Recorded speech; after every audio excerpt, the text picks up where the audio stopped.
It was late July of 2018 when David and Claire, a young adventurous couple from Colorado, packed their hiking gear and drove down to Arizona. They had always dreamed of exploring the Grand Canyon, not just the tourist spots filled with crowds, but the hidden trails few dared to take. Friends described them as inseparable. Claire loved photography, and David loved challenges. Together, they made the perfect team for adventure. With their backpacks, cameras, and enough supplies for a 3-day trek, they set off into one of the most dangerous but breathtaking landscapes in America. On the morning of their hike, the couple checked in briefly at a ranger station, mentioning they would be taking an unmarked trail recommended by another hiker they had met online. The ranger on duty strongly advised against it. Those trails were steep, confusing, and rarely monitored. But David brushed off the warning, promising they'd be careful. Claire, as always, snapped a photo at the trailhead, her bright smile contrasting with the shadows of the massive canyon walls looming behind them. That would be one of the last confirmed images ever taken of them alive. By the second day, when they didn't respond to texts from family, no one worried too much. Cell service in the canyon was notoriously bad. But when Monday passed and the couple didn't return home, alarms were raised. Their car was still parked neatly near the south rim, untouched, with no signs of trouble. Rangers quickly organized search teams, mapping out possible routes they could have taken. The problem was the canyon itself. A maze of ridges, cliffs, and hidden caves where a person could vanish without leaving a single trace. For nearly 2 weeks, helicopters circled overhead, dogs tracked faint scents, and dozens of volunteers combed through the brutal desert terrain. They found small clues at first: a water bottle lodged near a boulder, and what might have been a campsite near a narrow ridge. But then the trail went cold. It was as though the couple had simply walked off the face of the earth. Even the dogs, usually reliable in search missions, would lose the scent abruptly, stopping in confusion at certain points along the trail. By the 3rd week, with temperatures soaring past 100 degrees, the search began to feel hopeless. Rangers admitted privately that the couple should have been found by then, alive or dead. Yet there was nothing: no bodies, no broken equipment, not even clothing scraps. Locals who had lived near the canyon their whole lives began whispering old stories again, about travelers who never returned, strange figures seen at dusk, and the idea that parts of the canyon were cursed. And in the center of it all was David and Claire, 2 young lovers who vanished into the abyss, leaving behind only questions. The official search for David and Claire quickly became one of the most extensive rescue operations the Grand Canyon had seen in years. Park rangers, trained climbers, and even volunteers from neighboring states poured into the area, determined to find any trace of the missing couple. The canyon stretched endlessly before them. Miles of cliffs, jagged drop-offs, and winding trails that twisted into darkness. Every morning at sunrise, search parties set out, calling the couple's names, their voices echoing off stone walls before disappearing into silence. But each night, the teams returned empty-handed, worn down by heat, exhaustion, and frustration. Helicopters scanned from above, their searchlights sweeping across the vast terrain. From the air, the canyon looked deceptively calm, majestic layers of red rock carved by centuries of wind and water. But from the ground, it was a dangerous labyrinth where every shadow concealed uncertainty. More than once, searchers thought they spotted movement, only to discover it was the shifting play of light against the canyon walls. Still, they pressed on, convinced that if David and Claire were somewhere out there, they had to be found quickly before dehydration or injury claimed them. The search dogs, specially trained to detect human scent, were considered their best hope. At first, the dogs picked up faint trails, pulling handlers toward narrow passages and secluded ledges. But the excitement faded when, inexplicably, the dogs would stop abruptly, whining and circling as if the trail had simply vanished into thin air. Some handlers whispered that the animals seemed unsettled, even fearful, when led deeper into certain areas of the canyon. It was almost as though something unseen was blocking the trail, or warning them to turn back. Meanwhile, investigators interviewed hikers who had been on nearby trails during the same weekend. A few recalled seeing a young couple matching David and Claire's description near a remote overlook. One hiker even claimed he saw them standing close to the edge of a cliff, looking out over the horizon just before sunset. But no one saw them leave, and no one heard calls for help or signs of distress. The canyon had a way of swallowing sound, trapping it in its endless chambers of rock. If the couple had screamed, it was possible no one would have ever heard it. As days stretched into weeks, frustration grew among the searchers. Equipment was pushed to its limits, supplies ran low, and the brutal desert heat became unbearable. Rangers who had worked countless cases admitted this one felt different, stranger, heavier. Some began to believe the couple had wandered into parts of the canyon where ordinary maps no longer mattered. Places where even seasoned explorers refused to go. The official search was eventually scaled back.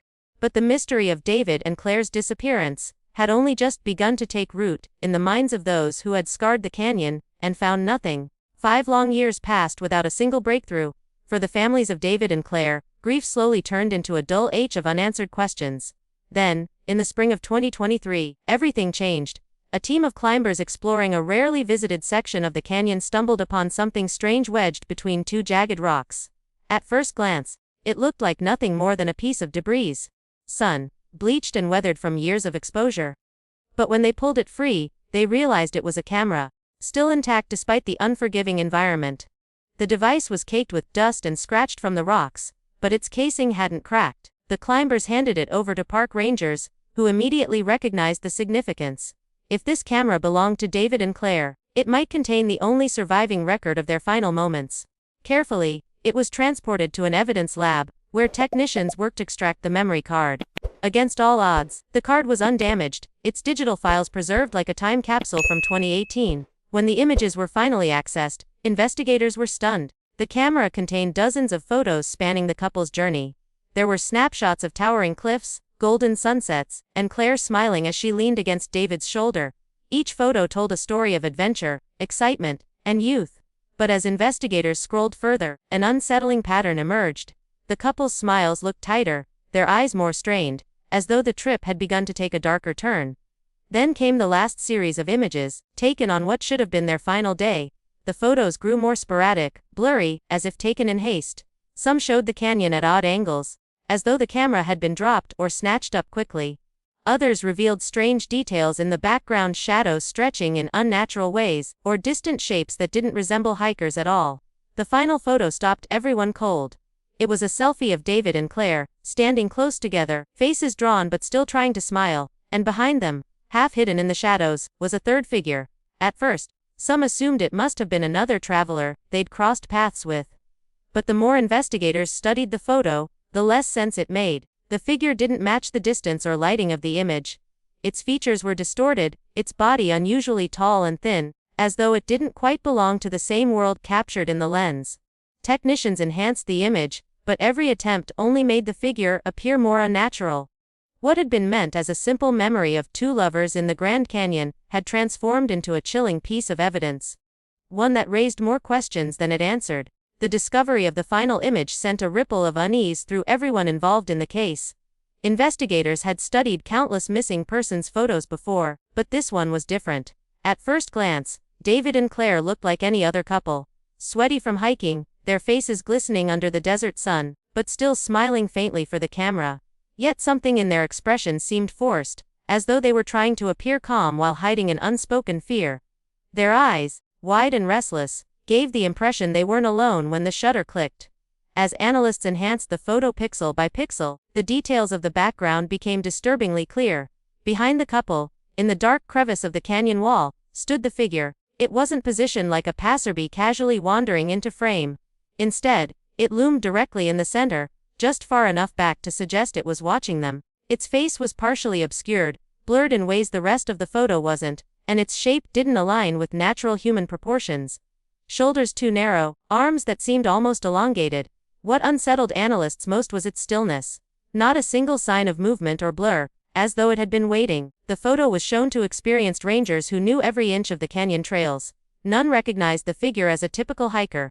No backpack, no hat, no visible gear, just a shadow, like silhouette clinging to the rock face. Some officers speculated it could be a trick of light, a natural illusion caused by the canyon's jagged walls, but others disagreed. If it were just shadows, why did it seem to have eyes? Why did its shape look so deliberate, so distinctly humanoid? When the photo was released quietly within law enforcement circles, whispers began to spread. A few older rangers claimed it reminded them of local legends, stories passed down by native tribes about spirits that roamed the canyon at dusk, luring travelers deeper into the rocks. Others were reminded of unsolved cases from decades earlier, other hikers, other families, vanishing without explanation. Each time, belongings were found. Each time, something strange was captured. Distorted footprints, eerie sounds, or photographs showing shapes that didn't belong. The unsettling truth was impossible to ignore. This was not just an ordinary photo. It seemed to be a record of a moment when David and Claire realized they were being watched. Whether by another human, an illusion, or something else entirely, no one could say for certain. But one thing was clear: the third figure had been there with them, in their final documented moment before they vanished forever into the depths of the Grand Canyon. The deeper investigators studied the figure in the photograph, the less it resembled anything that could be explained. Its head tilted unnaturally to one side, and its limbs appeared disproportionately long, tapering in ways that didn't match a human frame. The face, or what looked like a face, was blurred, not by motion but by something stranger. It was almost as if the lens itself refused to capture it clearly, warping its features into a grotesque smear. Some analysts swore they could make out hollow, sunken eyes staring directly into the camera, while others claimed the face seemed to shift depending on who was looking at it. Technicians attempted to enhance the photo repeatedly, applying every tool available to sharpen the image. Each time, the results grew more unsettling. Unlike normal photographs where details become clearer under enhancement, this figure seemed to resist definition. The harder they tried to bring it into focus, the more unnatural it appeared.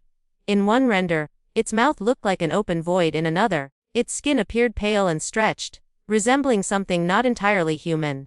The camera had captured something that seemed to exist halfway between a physical presence and a shadow. Speculation spread quickly. Some investigators believed the figure was a person wearing ancient ceremonial clothing, perhaps someone living off-grid in the canyon. Others dismissed this theory. Its height and posture were unlike any ordinary person. Local tribal historians were consulted, and though reluctant to speak, one elder quietly remarked that the figure resembled descriptions from ancestral stories.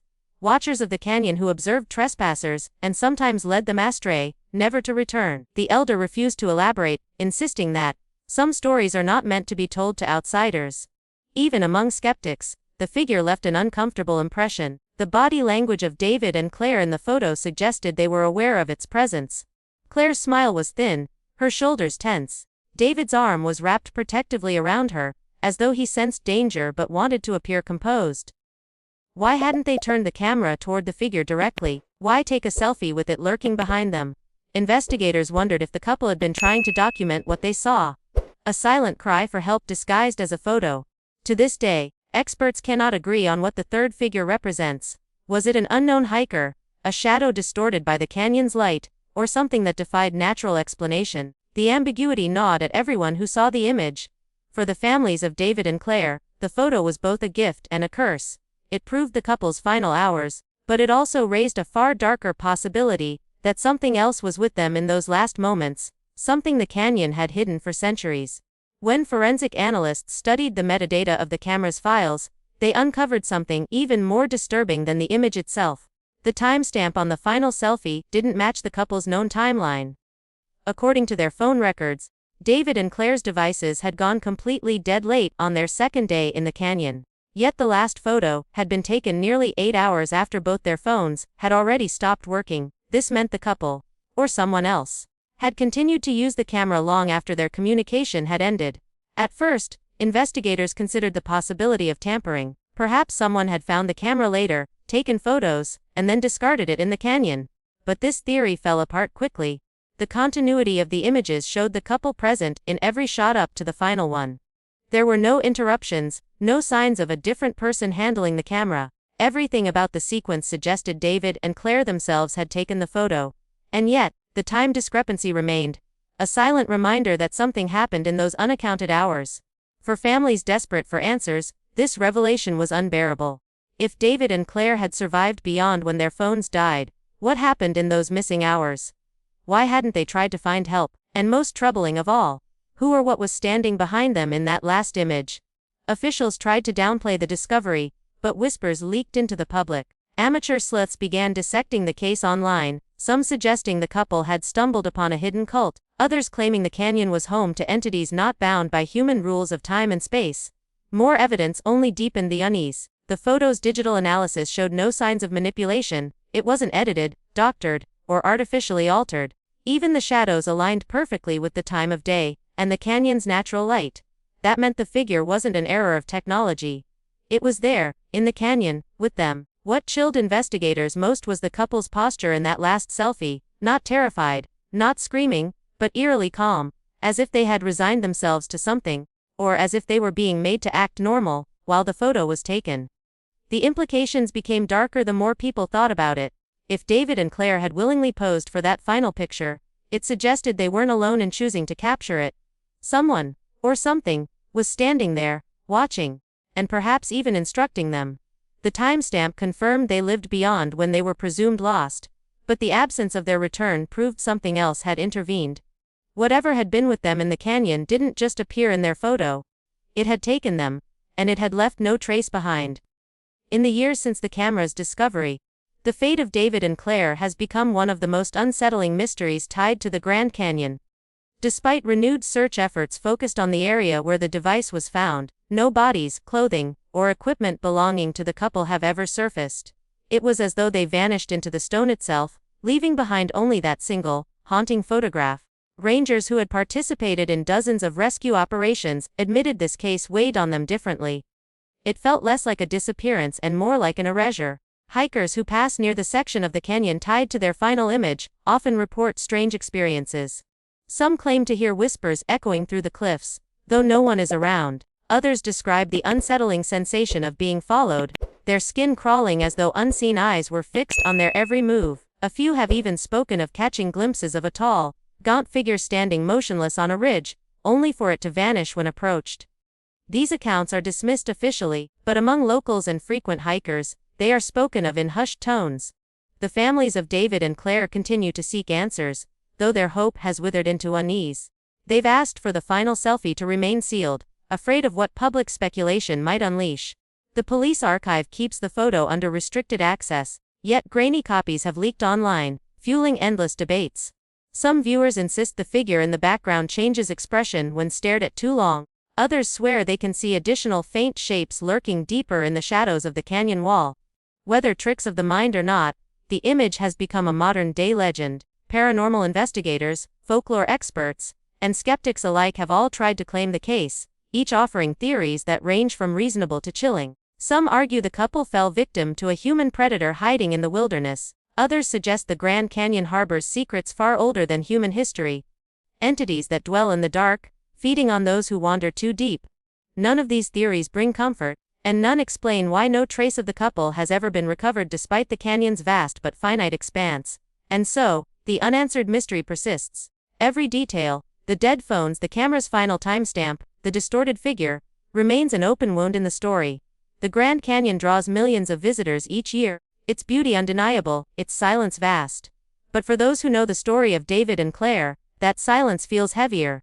It carries the weight of something hidden in the rocks, watching, waiting, and reminding us that in places as ancient and unforgiving as the canyon, not every question will ever have an answer. So what really happened to David and Claire in the Grand Canyon? Were they victims of a tragic accident, or did they stumble upon something far more sinister? Something that was never meant to be seen. The truth remains buried in the shadows of those ancient cliffs, locked away with secrets older than memory itself. To this day, hikers still whisper about figures on the ridges, about screams carried on the wind, about eyes in the darkness, and perhaps that's the most terrifying part, because if their final photo is real, then maybe the canyon isn't just stone and silence. Maybe it's watching. And the question you have to ask yourself is this: would you be brave enough to walk those trails, knowing what might be waiting in the shadows?